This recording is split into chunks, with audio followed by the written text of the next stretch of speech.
कैसे हैं स्टूडेंट्स। नया वीडियो लेकर मैं फिर आपके सामने हाजिर हूँ। पॉलिनेशन क्या है, यहाँ से हम बात स्टार्ट करते हैं। प्लांट के अंदर जब मेल और फीमेल गैमीट्स बनकर तैयार हो जाते हैं तो सेक्सुअल रिप्रोडक्शन को पूरा करने के लिए यह ज़रूरी होता है कि ये गैमीट एक दूसरे के पास तक पहुँचें। जनरली फीमेल गैमीट स्टेबल होता है और मेल गैमीट मूवेबल होता है, जिसकी वजह से मेल गैमीट को ही फीमेल गैमीट तक पहुंचना होता है। Male gamete means pollen grain को और फीमेल पार्ट तक पहुंचना होता है, और उस पहुंचने की प्रोसेस को ही हमने कहा है पॉलिनेशन।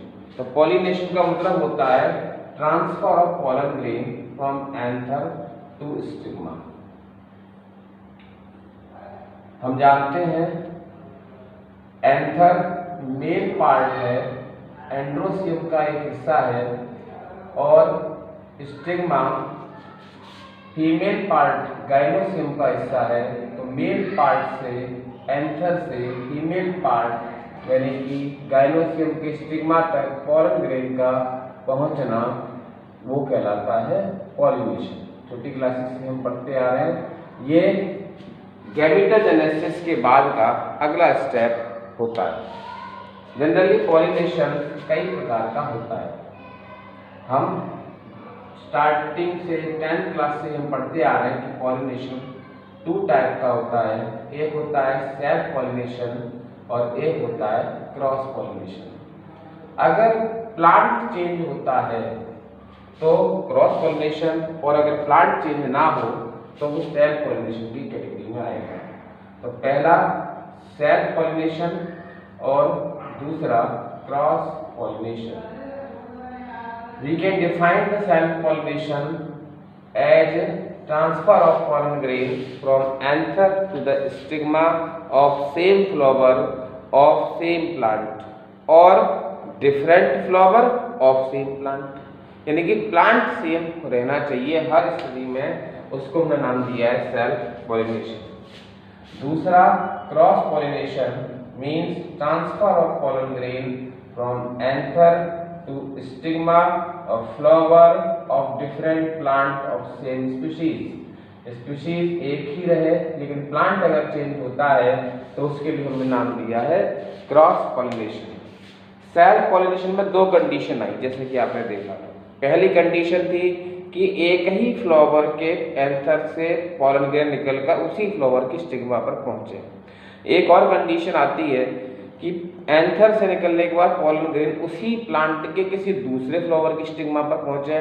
तो हमने सेल्फ पॉलिनेशन को फिर से 2 कैटेगरी में बांटा है। एक जिसे हमने कहा है ऑटोगेमी, और दूसरा इसे हमने कहा है गैमेटोगेमी। ऑटोगेमी पहली वाली कंडीशन आती है transfer of pollen grain from anther to the stigma of same flower, और गैमेटोगेमी transfer of pollen grain from anther to the stigma of different flower of same plant. ये हमारी कहलाएगी गैमेटोगेमी। दोनों ही कंडीशन में चूंकि प्लांट चेंज नहीं हुआ, इसलिए दोनों ही कंडीशन में हम पॉलिनेशन को सेल्फ की कैटेगरी में रखते हैं। राइस, व्हीट, टी, ये कंडीशन, ये तीनों प्लांट सेल्फ पॉलिनेशन को रिप्रेजेंट करते हैं। सेल्फ पॉलिनेशन में भी ऑटोगेमी को रिप्रेजेंट करते हैं। इसी प्रकार से गैमेटोगेमी के भी अपने अलग एग्जाम्पल हैं। एक प्लांट है जिसे हम जेनेटिक में पढ़ेंगे, उसका नाम है मिराबिलिस जालोपा। इसी प्रकार से कैथेरेंथस, ये प्लांट गैमेटोगेमी को रिप्रेजेंट करते हैं। कैथेरेंथस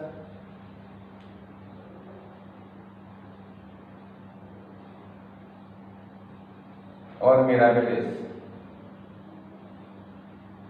दोनों कंडीशंस में पॉलिनेशन सेल्फ ही होगा। और अगर प्लांट में स्पीसीज एक ही स्पीसीज के एक प्लांट से पॉलन ग्रेन दूसरे प्लांट के स्टिग्मा पर जाता है उसे क्रॉस पॉलिनेशन कहते हैं। क्रॉस पॉलिनेशन को एलोगेमी और जीनोगेमी भी कहा जाता है। तो जनरली जितने भी यूनिसेक्सुअल फ्लावर का होंगे उनकी ये मजबूरी होगी कि वो क्रॉस पॉलिनेशन ही करें, like watermelon, date palm etcetera, ये क्रॉस पॉलिनेशन शो करते हैं। एक क्वेश्चन हमारे दिमाग में हमेशा से रहता है कि कोई भी प्लांट सेल्फ करेगा, क्रॉस करेगा, ये किन बातों पर निर्भर करता है। किसी भी प्लांट के द्वारा पॉलिनेशन सेल्फ होगा या क्रॉस होगा, ये डिपेंड करता है प्लांट की मॉर्फोलॉजी पर, प्लांट में फ्लावर के अरेंजमेंट पर। तो कौन कौन से फैक्टर हैं जो सेल्फ पॉलिनेशन पर फेवर करते हैं और कौन कौन से फैक्टर हैं जो क्रॉस पॉलिनेशन को फेवर करते हैं। Factor favouring self pollination.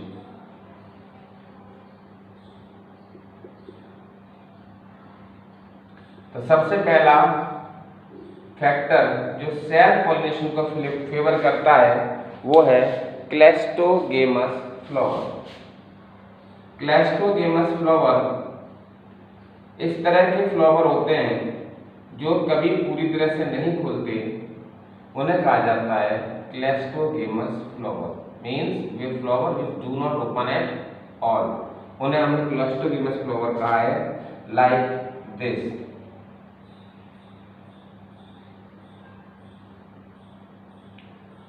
Here stigma, anther are present very close to each other।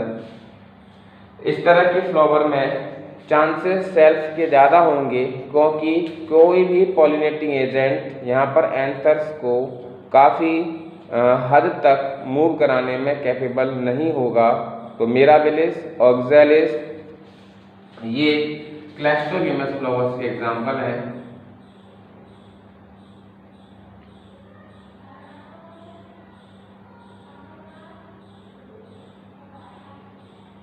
क्लैस्टोगेमस flower.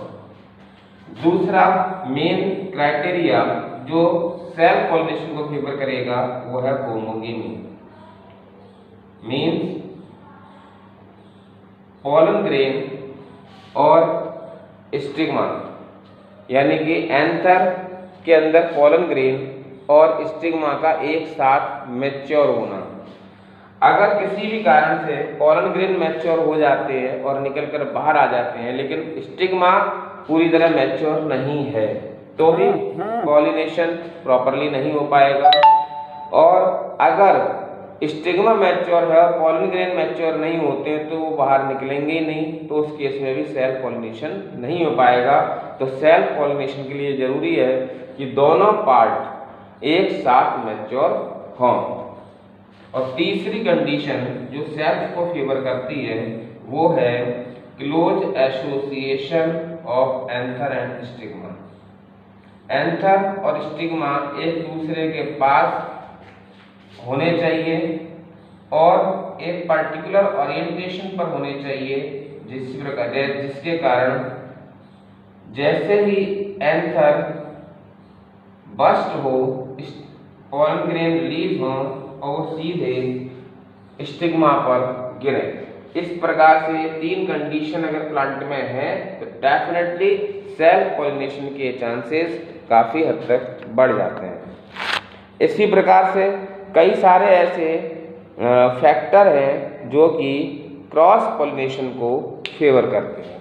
तो वो कौन कौन से फैक्टर हैं जो क्रॉस पॉलिनेशन को फेवर करेंगे। Factor affecting cross pollination।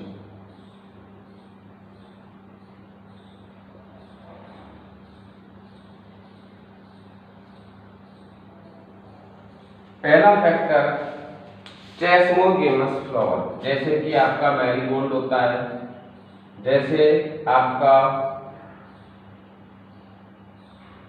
रोज, एनीथिंग, कई सारे फ्लावर हैं जो कि पूरी तरह खुलते हैं और जिनमें एंथर और स्टिग्मा वेल एक्सपोज्ड होते हैं। ऐसे फ्लावर में चांसेस ऑफ क्रॉस पॉलिनेशन बढ़ जाते हैं, क्योंकि एंथर और स्टिग्मा वेल एक्सपोज्ड होते हैं तो पॉलन ग्रेन आसानी से पॉलिनेटिंग एजेंट के द्वारा ले जाए जा सकते हैं और स्टिग्मा इजीली उनको अपने ऊपर ट्रैप कर सकता है। दूसरी कंडीशन वो है हेटेरोगेनी। अगर प्लांट्स बाइसेक्सुअल भी है, फ्लावर बाइसेक्सुअल भी है, लेकिन उसमें हेटेरोगेनी है, मतलब पॉलन ग्रेन और एंथर अलग अलग टाइम पर मैच्योर होते हैं तो उनमें सेल्फ नहीं हो पाएगा, तो वहां पर क्रॉस पॉलिनेशन ही एक विकल्प बचता है। तो हेटेरोगेमी को डिचोगेमी के नाम से भी जाना जाता है। और तीसरा फैक्टर इसकी वजह से क्रॉस पॉलिनेशन के चांसेस और बढ़ जाते हैं, वो है सेल्फ इनकम्पैटिबिलिटी। सेल्फ इनकम्पैटिबिलिटी एक जेनेटिक मैकेनिज्म होती है जिसके द्वारा कोई भी स्टिग्मा अपने ही पॉलन ग्रेन को जर्मिनेट होने से रोकती है। Inability of A plant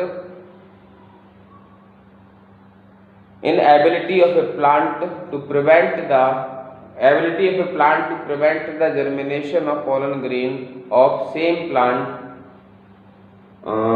after the pollination, तो उसे सेल्फ इनकम्पैटिबिलिटी कहते हैं। और यह जेनेटिक मैकेनिज्म है, प्लांट के अंदर जेनेटिकली इसको रेगुलेट किया जाता है।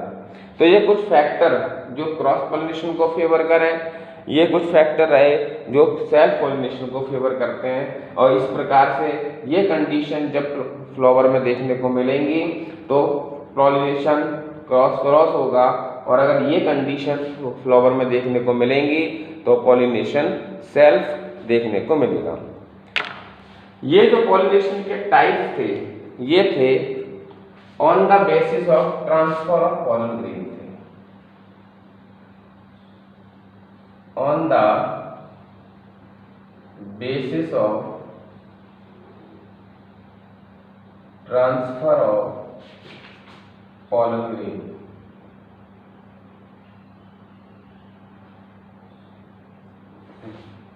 लेकिन on the basis of transfer of pollinating agent, pollination पुनः कई प्रकार का होता है। अगर पॉलिनेशन एयर के द्वारा किया जा रहा है तो एनीमोफिली कहा जाता है, पॉलिनेशन वाटर के द्वारा किया जा रहा है तो हाइड्रोफिली कहा जाता है, और पॉलिनेशन इंसेक्ट के द्वारा किया जा रहा है तो एंटेमोफिली कहा जाता है। तो हमने यहाँ पॉलिनेशन को फिर से दो कैटेगरी में बांटा है, on the basis of pollinating agent.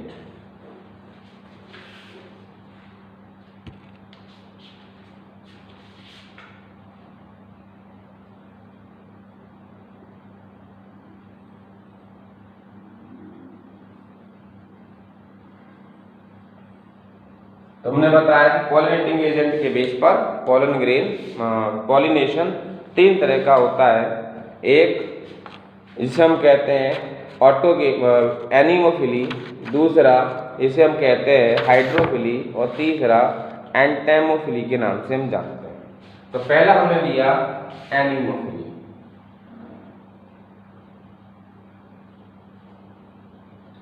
Anemophily means pollination by means of air. अगर एयर पॉलन ग्रेन्स को कैरी करके ले जा रही है एंथर से स्टिग्मा तक तो हम उसे कहते हैं एनीमोफिली। दूसरी कंडीशन, अगर वाटर पॉलन ग्रेन को कैरी करके ले जा रहा है एंथर से स्टिग्मा तक, उसे हाइड्रोफिली कहा जाता है। और तीसरा, अगर इंसेक्ट के द्वारा पॉलन ग्रेन को ट्रांसफर किया जा रहा है तो उसको एंटेमोफिली कहा गया है। एनीमोफिलस फ्लावर किस प्रकार से मॉडिफाइड होते हैं कि वो एयर के द्वारा ही पॉलिनेट हो सके। तो कौन कौन सी प्रॉपर्टी हैं जो फ्लावर को एनीमोफिली करने के लिए बाध्य करेंगी या फ्लावर को एनीमोफिली पैटर्न ऑफ पॉलिनेशन के लिए फेवर करेंगी। तो पहली कंडीशन, जो भी फ्लावर एयर के द्वारा पॉलिनेट किए जाते हैं वो काफ़ी स्मॉल होते हैं। छोटे फ्लावर को पॉलिनेट करेगा एयर। जनरली फ्लावर नेक्टरलेस होते हैं, फ्लावर ऑर्डरलेस होते हैं और फ्लावर जो होते हैं इनमें किसी प्रकार का कलर भी देखने को नहीं मिलता है, फ्लावर कलरलेस भी होते हैं। तो हम कह सकते हैं कि पॉलिनेशन अगर किसी प्लांट में फ्लावर छोटे हैं, नेक्टर रहित है, ऑर्डर रहित है या रंग रहित हैं, रंगहीन है फ्लावर, तो चांसेस ऑफ एनीमोफिली ज़्यादा रहने वाले होते हैं। अगर मान लिया फ्लावर बड़े भी हैं तो वहाँ पर दूसरी कंडीशन वो है कि एंथर और स्टिग्मा दोनों को ही काफ़ी वेल एक्सपोज्ड होना पड़ेगा ताकि एयर पॉलन ग्रेन को ट्रांसफर कर पाए। Stigma and anther both are well exposed.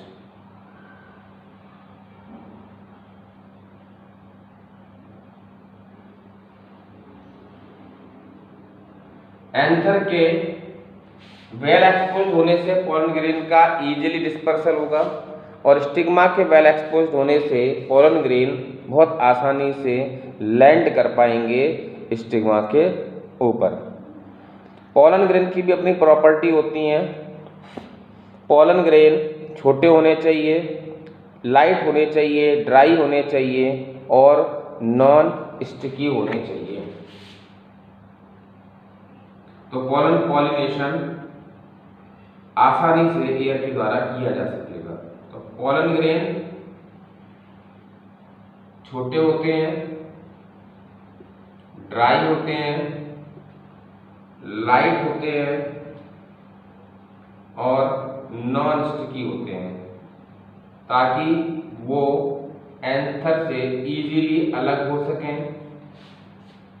और हल्के होने के कारण आसानी से एयर उन्हें अपने करंट के साथ में फ्लो करके ले जाए। स्टिग्मा को बड़ा होना चाहिए, हेयरी होना चाहिए, फेदरी होना चाहिए ताकि एयर के द्वारा लाए गए पॉलन ग्रेन उस पर आसानी से ट्रैप हो सके। Stigma should hairy, large, feathery. तो एयर के द्वारा पॉलिनेशन के चांसेस और ज़्यादा बढ़ जाएंगे। और कई सारे हमारे पास ऐसे एग्जाम्पल हैं जहाँ पर एयर पॉलिनेशन में हेल्प करती है। Sugar cane, bamboo, coconut, grass, इन सभी प्लांट्स में एयर के द्वारा पॉलिनेशन देखने को मिलेगा।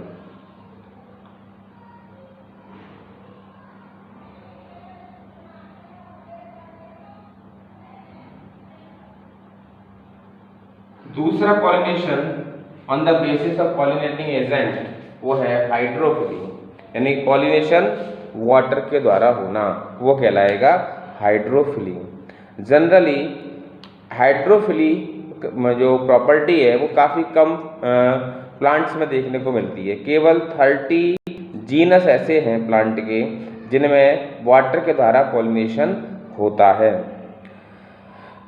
बहुत कॉमन प्लांट जिनमें वाटर पॉलिनेट करता है उनमें हाइड्रिला, जोस्टेरा और वेलिस्नेरिया आते हैं।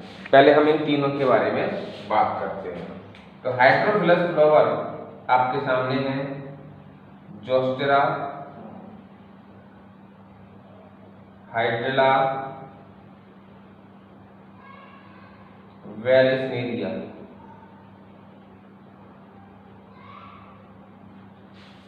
हाइड्रोफिलस कंडीशन जब हो जाती है पॉलिनेशन की, तो मेजर चीज होती है कि पॉलन ग्रेन को पानी से बचाना है। इसलिए पॉलन ग्रेन के ऊपर म्यूसिलेजिनस कवरिंग देखने को मिलती है। यहाँ भी फ्लावर छोटा होगा, कलरलेस होगा, ऑर्डरलेस होगा, नेक्टरलेस होगा। कई सारे ऐसे प्लांट हैं हमारे जो हैं तो एक्वाटिक प्लांट, लेकिन पॉलिनेशन वाटर के द्वारा नहीं किया जाता, क्योंकि इनमें फ्लावर वाटर की सरफेस के ऊपर रहता है। जैसे कि आप हम ये कह सकते हैं लिली प्लांट है, जैसे आपका लोटस है। इनमें प्लांट में पॉलिनेशन विंड या इंसेक्ट के द्वारा ही होता है। Although these plant are aquatic in nature. तो हाइड्रोफिलस फ्लावर की प्रॉपर्टी है कि फ्लावर छोटा है, नेक्टरलेस है,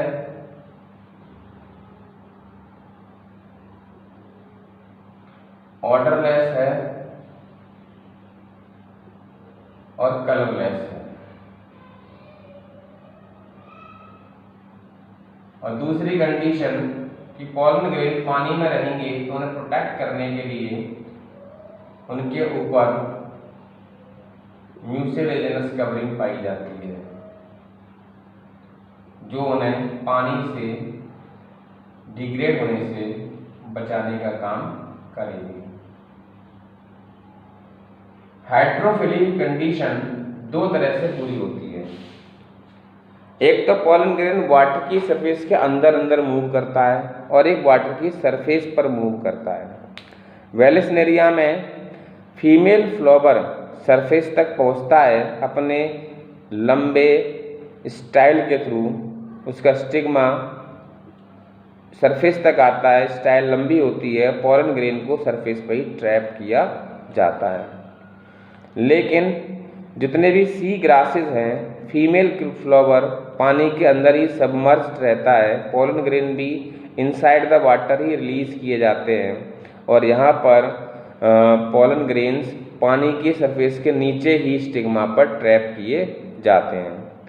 पॉलन ग्रेन आसानी से फ्लो कर सकें हाइड्रोफिलिक कंडीशन में, इसलिए पॉलन ग्रेन लंबे रिबन लाइक देखने को मिलते हैं, ताकि वो आसानी से पानी के अंदर या पानी की सरफेस पर फ्लोट कर सकें। Pollen grain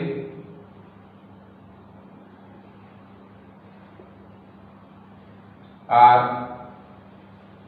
ribbon like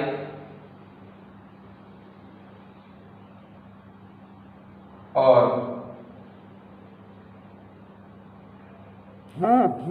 broad. In Vallisneria,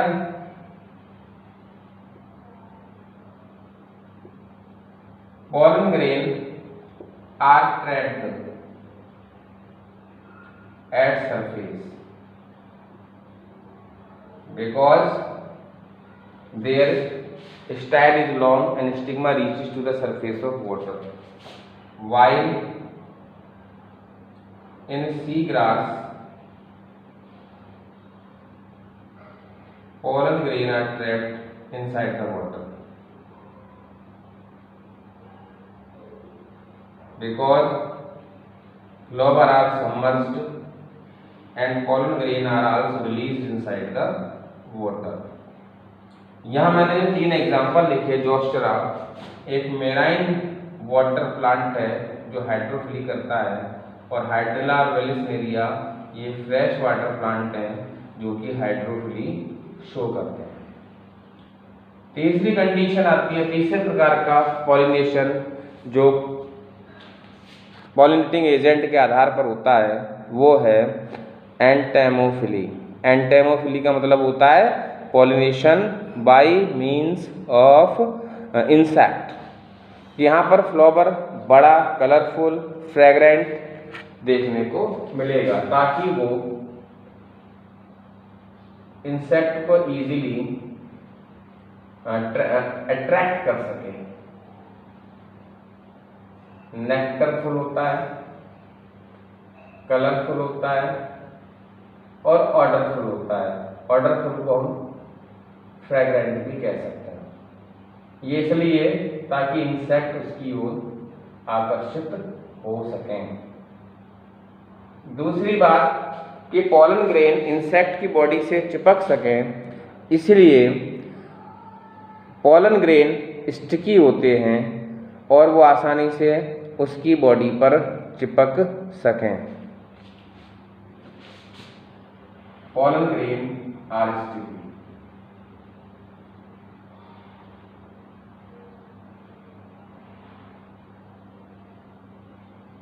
stigma feathery होती है कि जैसे ही पॉलन ग्रेन कांटेक्ट में आया तुरंत पॉलन ग्रेन स्टिग्मा पर चिपका रह जाए, बाउंस्ड होकर और आगे ना जा पाए। तो इस तरह से हमने देखा कि हाइड्रोफिली देखने को है। यहाँ पर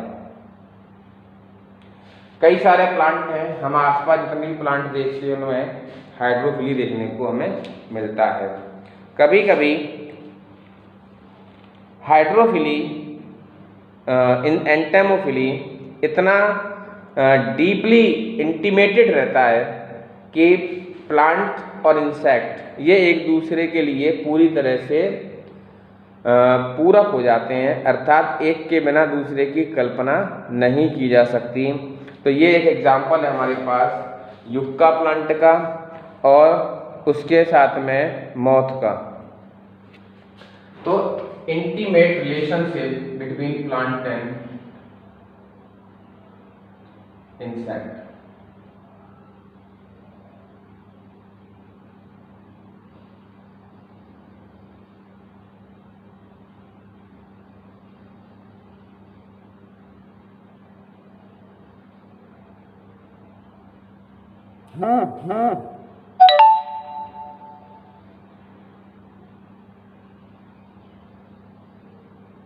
बहुत इंटीमेट रिलेशन होता है युक्का प्लांट का प्लस मॉथ का। इस प्लांट में मॉथ के द्वारा ही पॉलिनेशन पॉसिबल है और कोई पौधा और कोई इंसेक्ट इसमें पॉलिनेशन नहीं करेगा। और इसके बदले में मॉथ अपने एग ओवरी के लोक्यूल में डिपॉजिट करता है और एग से जब लार्वा निकल आते हैं वो ओवरी के अंदर जो सीड बनते हैं उन सीडों को खाकर और अपना ग्रोथ करते हैं। तो इस प्रकार से दोनों एक दूसरे के लिए फेवरेबल हो गए। मॉथ ने युक्का में पॉलिनेशन किया, बदले में मॉथ को दो लाभ मिले। एक तो उसे ओव्यूलेशन अंडे देने की जगह मिली, locule of ovary of yucca plant, और दूसरा उसे प्लांट उसके जो लार्वी है उनको खाने के लिए सीड मिले। और इस प्रकार से दोनों एक दूसरे से इतने इंटीमेटली एसोसिएटेड है कि ये अनुमान किया जाता है कि दोनों एक दूसरे के बिना इस अर्थ पर एग्जिस्ट नहीं कर पाएंगे। ये हमारा पॉलिनेशन ये टॉपिक हमने पूरा किया। इसे पढ़िए, समझिए और कोई डाउट हो तो पूछिए।